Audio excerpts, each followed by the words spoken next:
Cuando me dijeron la palabra cáncer, mi cuerpo reaccionó antes que mi mente. Sentí un frío seco en el pecho, como si alguien hubiera abierto una ventana en pleno invierno. Dentro de mí, el médico seguía hablando, explicando porcentajes, tratamientos, estadísticas, pero yo ya no estaba ahí. Mi cabeza se quedó enganchada en una sola idea: puedo morir. No de forma abstracta, no algún día, ahora en mi propia vida real. Salí del hospital caminando despacio, con el diagnóstico doblado en el bolsillo, como una sentencia que no quería leer de nuevo. Recuerdo el ruido de los autos, el olor a café de un bar cercano, la gente riéndose, todo seguía igual. Y eso me molestó. Sentí una especie de enojo absurdo hacia el mundo por no detenerse conmigo. Mi pareja fue la primera persona a la que llamé. Cuando escuché su voz, me quebré. No lloré fuerte, pero se me cayó la voz, como si ya no pudiera sostenerla. Me dijo que íbamos a poder con esto, que no estaba solo, que iba a acompañarme. Yo le creí. Necesitaba creerle. En ese momento, esa promesa fue lo único que me sostuvo. Los primeros días fueron una mezcla de miedo y esperanza artificial. Estudios, turnos, palabras nuevas que nunca quise aprender. Empecé el tratamiento con una determinación que no sabía que tenía. Me repetía que si sobrevivía a esto, todo iba a cambiar, que iba a valorar más, amar mejor, vivir distinto. Pensaba mucho en el futuro, como si imaginarlo pudiera obligarlo a existir. En casa, sin embargo, algo empezó a sentirse raro. No de golpe, no de forma evidente, era más bien una ausencia sutil. Mi pareja estaba ahí, pero no conmigo. Me acompañaba a algunas consultas. Sí, pero su presencia era distante, mecánica. Yo lo atribuía al impacto, al miedo, al cansancio. No todos saben cuidar a alguien enfermo.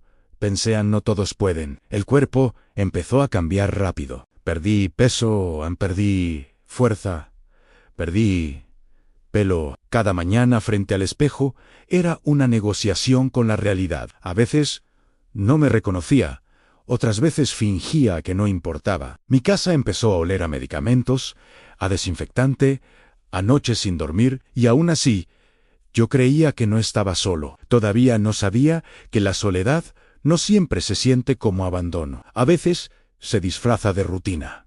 Pasaron las semanas y el silencio en casa creció. El silencio de las preguntas que no se hacen. El silencio de las miradas que se evitan. Yo hablaba del tratamiento, de los efectos secundarios, de los próximos análisis. Él respondía con frases cortas, con gestos de quien está cumpliendo una obligación. Me decía que estaba preocupado, pero su preocupación parecía más una carga que un abrazo. Yo quería hablar de mi miedo, de la fragilidad, de cómo me sentía por dentro, pero sentía que mis palabras rebotaban contra una pared invisible. Empecé a notar pequeños detalles. Dejó de tocarme. No era solo la intimidad, era el simple gesto de una mano en el hombro, un roce al pasar. Era como si mi cuerpo enfermo fuera contagioso, como si mi dolor fuera algo que manchara. Empezó a hacer más planes fuera de casa, con amigos, escapando. Al principio me decía que era para despejarse, para no pensar. Después, ya ni siquiera buscaba excusas. Simplemente se iba. Una noche, después de una sesión de quimio especialmente dura, volví a casa agotado. Él no estaba. Lo llamé y no contestó. Me quedé dormido en el sofá, esperando. Cuando desperté, ya era de madrugada y él acababa de llegar.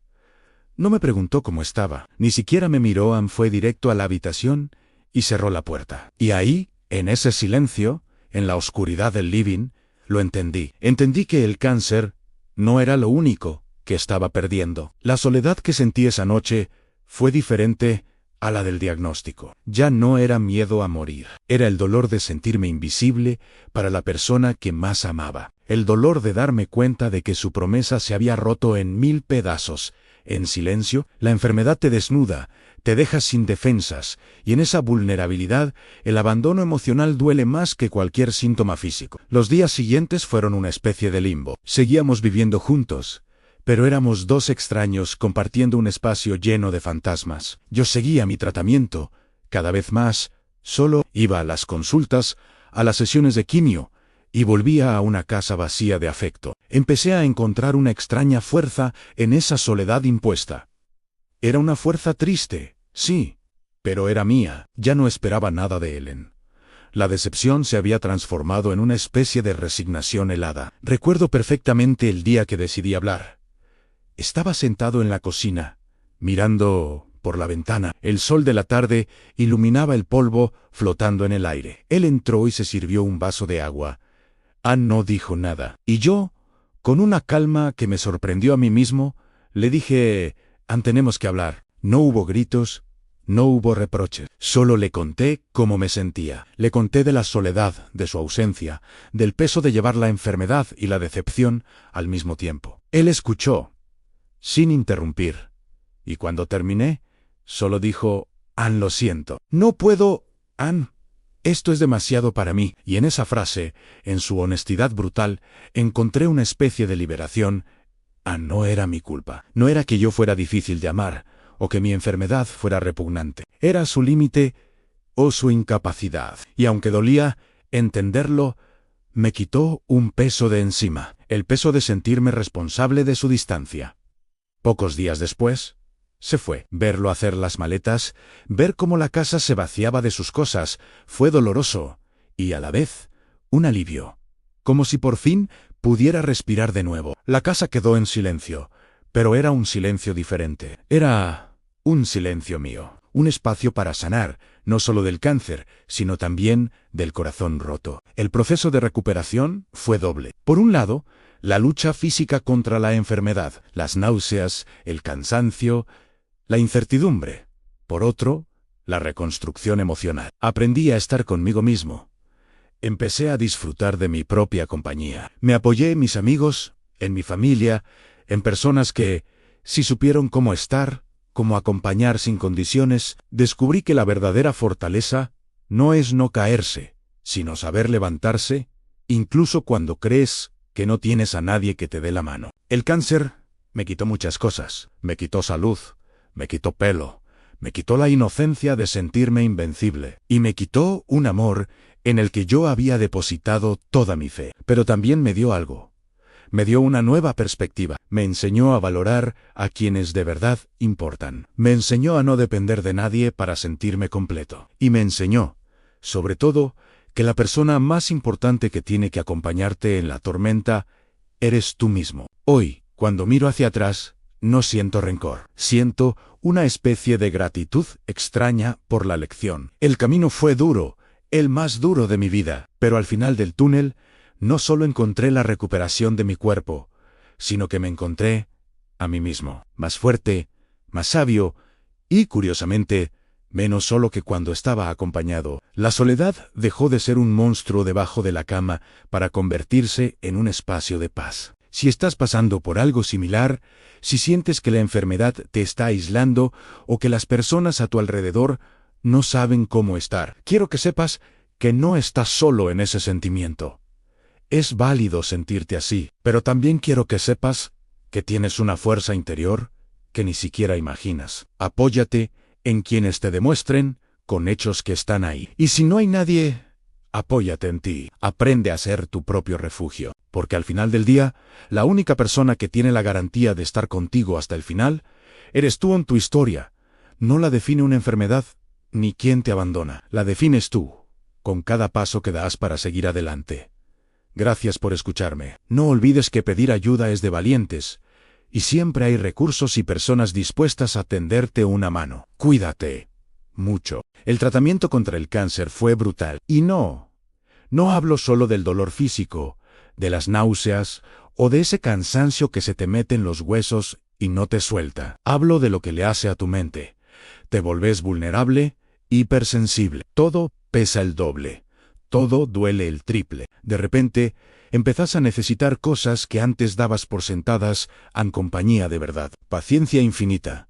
Un abrazo que no pida nada a cambio. Te convertís en una versión de vos mismo que necesita ayuda constante y eso, para alguien que siempre fue independiente, es una lección de humildad durísima. En medio de ese caos, mi pareja empezó a llegar cada vez más tarde a casa. Al principio, No le di importancia. Siempre había una explicación lógica, una reunión que se alargó, un embotellamiento imposible, el cansancio acumulado de la semana. Y yo, sinceramente, asentía sin más.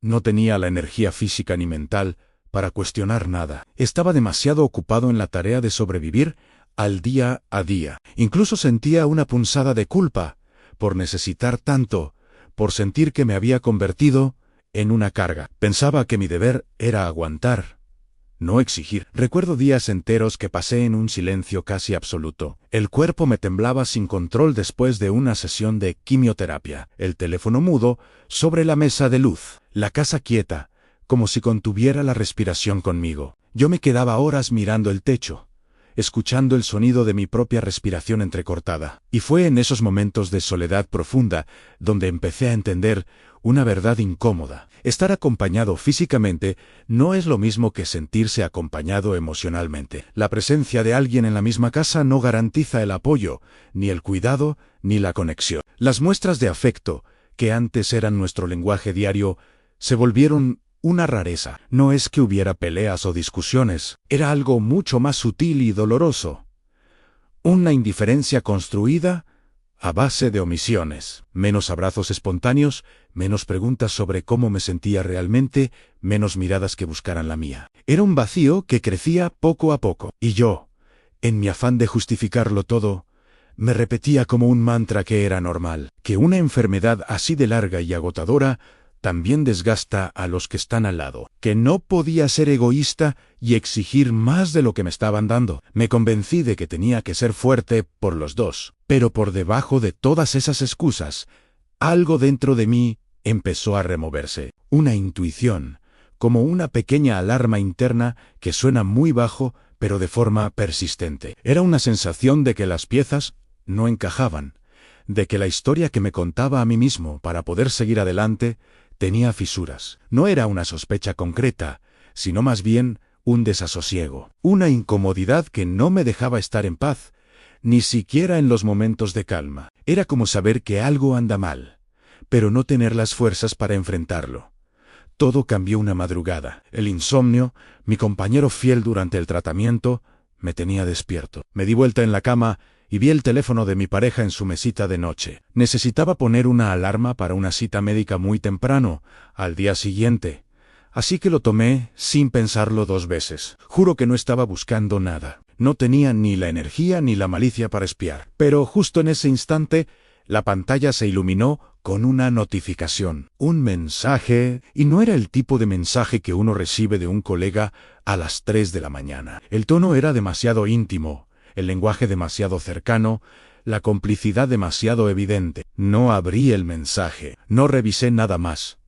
No hice una escena, simplemente dejé el teléfono exactamente donde estaba, me volví a acostar de mi lado y me quedé mirando la oscuridad densa de la habitación. Y en ese momento no lloré, no sentí rabia ni desesperación, sentí algo mucho peor, algo frío y afilado, como un cristal roto, sentí claridad. De repente, todas las piezas sueltas, todas las ausencias, todas las excusas, encajaron en un rompecabezas devastador. La imagen final era nítida y brutal. Durante los días siguientes conviví con esa certeza sin decir una sola palabra. Me convertí en un observador silencioso en mi propia casa. Escuché con más atención no lo que se decía, sino lo que no se decía. Uní los puntos entre las llegadas tarde, las llamadas que se atendían en otra habitación, la distancia física que se había instalado entre nosotros. Y así fui confirmando lo que ya sabía Anne. Mientras yo luchaba con uñas y dientes por mi vida, mi pareja había estado construyendo otra vida en paralelo. No era la típica infidelidad de película, con escenas dramáticas y confrontaciones. Era algo mucho más cruel, una traición silenciosa, tejida con pequeñas mentiras cotidianas, con ausencias justificadas y con una indiferencia que dolía más que cualquier grito. Era el abandono emocional disfrazado de rutina. Y lo más duro, lo que realmente me rompió por dentro, fue darme cuenta de que mi enfermedad no había sido un obstáculo para esa traición. Al contrario, había sido la coartada perfecta. Mi vulnerabilidad, mi cansancio, mi necesidad. Todo había sido usado como una excusa para justificar su escape. Se aprovechó de que yo estaba demasiado débil para luchar, para cuestionar, para irme. Descubrir eso fue como recibir un segundo diagnóstico, porque una cosa es luchar contra una enfermedad que ataca tu cuerpo, y otra muy distinta es darte cuenta de que la persona que supuestamente debía sostenerte la mano en esa lucha, en realidad te estaba soltando lentamente en la oscuridad. Esa revelación me obligó a tomar la decisión más difícil de mi vida. Entendí que para sanar de verdad, no solo necesitaba vencer al cáncer, también necesitaba alejarme de quien me había enfermado el alma. Poner fin a esa relación fue un acto de supervivencia. Fue elegirme a mí, a mi paz y a mi dignidad.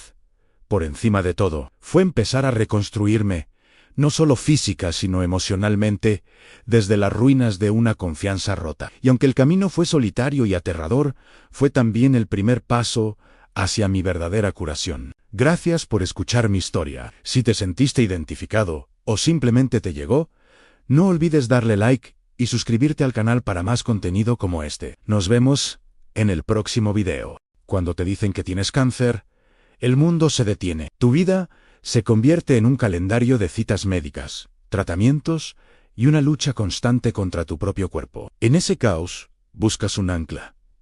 Para mí, esa ancla era mi pareja, o al menos eso creía yo. La historia que voy a contar no es solo sobre cómo sobreviví al cáncer, sino sobre cómo sobreviví a la traición que ocurrió en el momento más vulnerable de mi vida. Descubrir la verdad no fue como en las películas. No hubo una revelación dramática ni una escena explosiva. Fue más bien como un goteo lento y constante que va minando los cimientos de tu realidad.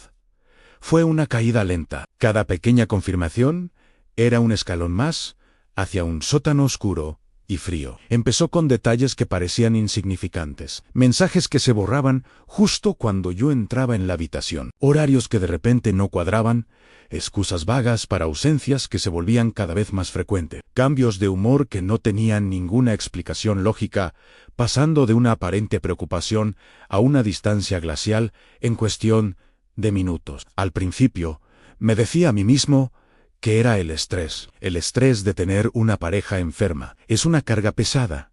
Lo entiendo. Intenté justificarlo, convencerme de que estaba imaginando cosas, de que la quimioterapia me estaba volviendo paranoico. Pero la intuición es una fuerza poderosa. No necesité encontrar una foto comprometedora o un mensaje explícito. No necesité contratar a un detective privado. La certeza se fue construyendo sola, pieza por pieza, hasta que se instaló en mi pecho con el peso de una losa de plomo. Era un conocimiento silencioso y doloroso que ya no podía ignorar. Y aquí viene lo más duro de todo. Lo que realmente me rompió por dentro no fue el acto de la infidelidad en sí. Lo que me destrozó fue el contexto. Estar enfermo te desnuda por completo, te deja en un estado de vulnerabilidad absoluta. Dependes de la otra persona, no solo para cosas prácticas, como que te lleven al hospital, sino para el soporte emocional. Confías porque no tienes otra opción, porque necesitas creer que hay alguien a tu lado de forma incondicional. Yo había entregado esa confianza ciega, creyendo que estaba en el lugar más seguro del mundo. Le di mi fragilidad, mi miedo, mi esperanza. Y esa confianza fue traicionada en el momento en que más la necesitaba. No confronté la situación de inmediato. ¿Cómo podría? Me sentía increíblemente débil. Y no solo físicamente por el tratamiento. La enfermedad te agota el cuerpo, pero la sospecha te agota el alma. Había una parte de mí, una parte muy grande, que quería negarlo todo. Quería meter la cabeza bajo la arena y esperar a que el tratamiento terminara. Era como si mi cerebro no tuviera la capacidad de procesar dos tragedias al mismo tiempo. El cáncer y la traición. Era demasiado. Así que, por un tiempo, fingí que no sabía nada. Seguía yendo a mis sesiones de quimio. Sonreía cuando debía y me apoyaba en un hombro que sabía que ya no era mío del todo. Pero la traición es como un veneno. Se filtra en todo y empieza a pesar más que la propia enfermedad. El dolor emocional se volvió tan agudo que a veces eclipsaba el dolor físico. Recuerdo una tarde en particular, después de una sesión de quimio especialmente dura, llegué a casa sintiéndome vacío, como si me hubieran drenado toda la energía vital. Ni siquiera tuve fuerzas para caminar hasta el dormitorio. Simplemente me dejé caer en el suelo del pasillo, con la espalda apoyada contra la pared fría, y ahí, en el silencio de la casa, empecé a llorar. No era un llanto de autocompasión por estar enfermo, era un llanto de una soledad profunda y desgarradora. En ese momento, apoyado en el suelo, entendí algo que me había costado mucho aceptar. Estaba más solo que nunca, y la razón de esa soledad no era el cáncer. La carga se volvió insoportable. Vivir en esa mentira silenciosa me estaba consumiendo más rápido que la enfermedad, así que finalmente reuní las pocas fuerzas que me quedaban y decidí enfrentar la verdad. No preparé un discurso, no busqué un enfrentamiento dramático. Cuando llegó el momento, mi voz era apenas un susurro. No pedí explicaciones largas y detalladas. Sinceramente, no quería los detalles sórdidos. No quería escuchar sobre lugares, fechas o nombres. No quería escuchar disculpas ensayadas o justificaciones vacías. Para mí, todo eso ya no importaba. Ya era demasiado tarde para las excusas. Lo único que necesitaba saber, la única pregunta que realmente me carcomía por dentro, era simple. Durante todo este infierno, durante todo este proceso de luchar por mi vida, ¿habías elegido de verdad quedarte conmigo alguna vez? ¿Hubo algún momento en que tu presencia a mi lado fuera genuina?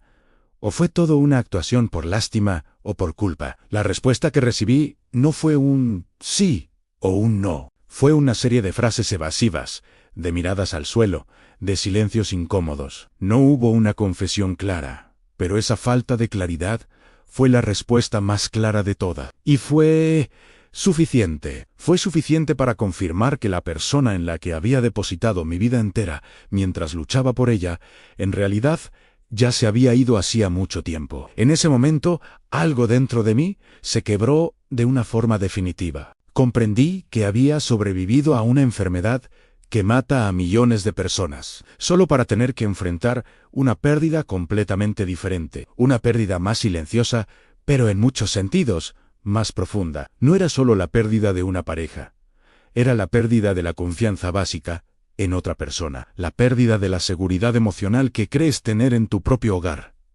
Fue la pérdida de la idea misma de hogar. La ironía es brutal. Luchas con uñas y dientes para no morir, y cuando ganas la batalla, te das cuenta de que el lugar seguro al que querías volver ya no existe, ha sido demolido desde adentro. Sobrevivir al cáncer me enseñó sobre la resiliencia del cuerpo, pero sobrevivir a esta traición me obligó a aprender sobre la resiliencia del alma.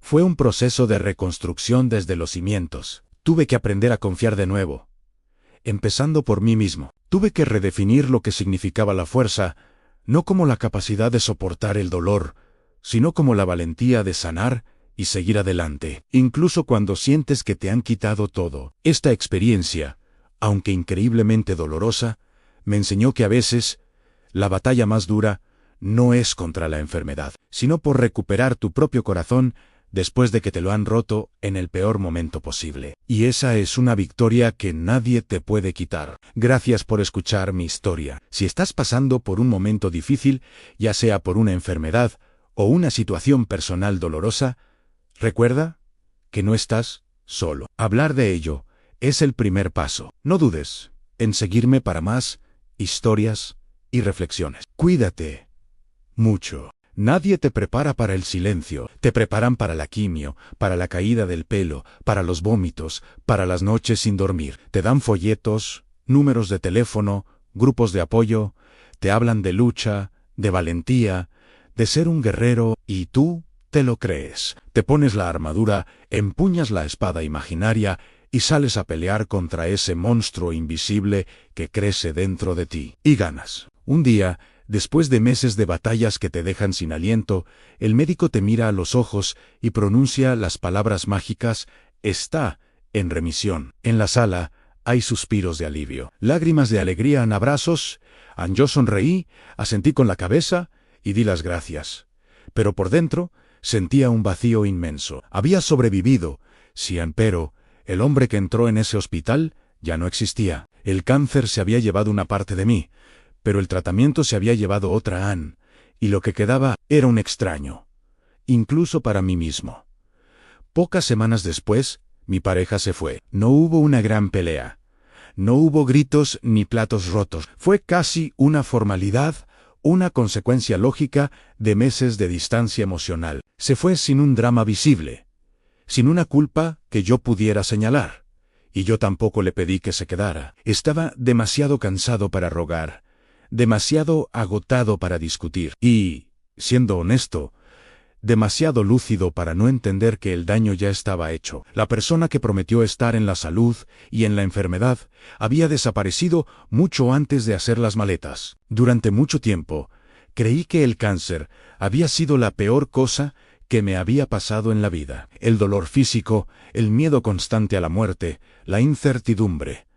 Parecía insuperable. Hoy, con la perspectiva que da el tiempo, sé que no fue así. Lo peor no fue el diagnóstico. Lo peor fue descubrir que, incluso en tu momento de máxima vulnerabilidad, cuando estás literalmente luchando por tu vida, la persona que amas puede elegir conscientemente no cuidarte. Puede elegir darte la espalda. Esa revelación fue más devastadora que cualquier resultado de una biopsia. Aprendí una lección muy dura. La soledad no siempre llega cuando estás en una habitación de hospital vacía, mirando el techo a las 3 de la mañana. A veces, la soledad más profunda y dolorosa llega cuando tienes a alguien durmiendo a tu lado, pero su corazón y su mente están a kilómetros de distancia. Es una soledad que te cala hasta los huesos porque te recuerda constantemente lo que has perdido, lo que ya no tienes. Aprendí que sobrevivir a una enfermedad grave no es una garantía de que todo vaya a mejorar. A veces, sobrevivir solo te deja con una dosis de verdad tan cruda y brutal que hubieras preferido no conocerla. Te arranca la venda de los ojos y te obliga a ver la realidad tal y como es, sin adornos ni consuelos. Y quiero dejar algo muy claro. Escribo esto, hablo de esto, no desde el rencor o el deseo de venganza. No busco culpar a nadie, lo hago desde la claridad que te da haber tocado fondo y haber salido de ahí por tus propios medios. Lo hago porque nadie habla de este tipo de traición. La sociedad se enfoca en la historia del héroe que vence al cáncer y vuelve a su vida feliz. Pero, ¿qué pasa con los que vencen al cáncer y descubren que su vida, tal y como la conocían, ha sido demolida en el proceso? Nadie habla de la traición que ocurre en silencio, en los gestos evitados, en las conversaciones que nunca se tienen, la traición que no deja moratones ni heridas visibles, pero que te rompe por dentro y te cambia para siempre. Es un dolor sordo, constante, que no se puede explicar fácilmente. Porque, como le dices al mundo, que lo que de verdad te destrozó no fue la enfermedad, sino el abandono, sobreviví al cáncer. Mi cuerpo ganó la batalla, pero lo que realmente me quebró, lo que me dejó en ruinas, fue darme cuenta de que, incluso mientras luchaba con todas mis fuerzas por seguir con vida, estaba completamente solo. Estaba solo en la habitación del hospital. Sí, pero también estaba solo en mi propia casa, al lado de la persona que se suponía que era mi compañera de vida. Esa sensación de abandono en medio de la tormenta es algo que te marca a fuego. Es una herida que no sangra. Una cicatriz que no se ve en ninguna radiografía, en ninguna tomografía, en ningún escáner, pero está ahí. Es un recordatorio constante de que la fragilidad humana va mucho más allá del cuerpo. Y sanar esa herida, aprender a vivir con esa cicatriz, es una batalla completamente diferente. Y esa, amigos, es una batalla que se libra en solitario. Si estás pasando por algo similar, si te sientes solo en medio de tu propia lucha, quiero que sepas que no estás loco. Tu dolor es real, tu sentimiento de abandono es válido. A veces, las heridas más profundas son las que nadie puede ver. Buscar ayuda profesional, hablar con un terapeuta, puede ser el primer paso para empezar a sanar esas cicatrices invisibles. No tienes que cargar con ese peso solo para siempre. Gracias por escuchar mi historia. Si te ha resonado de alguna manera, si te ha hecho sentir un poco menos solo, dale a me gusta y suscríbete al canal. A veces, compartir nuestras cicatrices es la única forma de que empiecen a sanar. Nos vemos en el próximo video.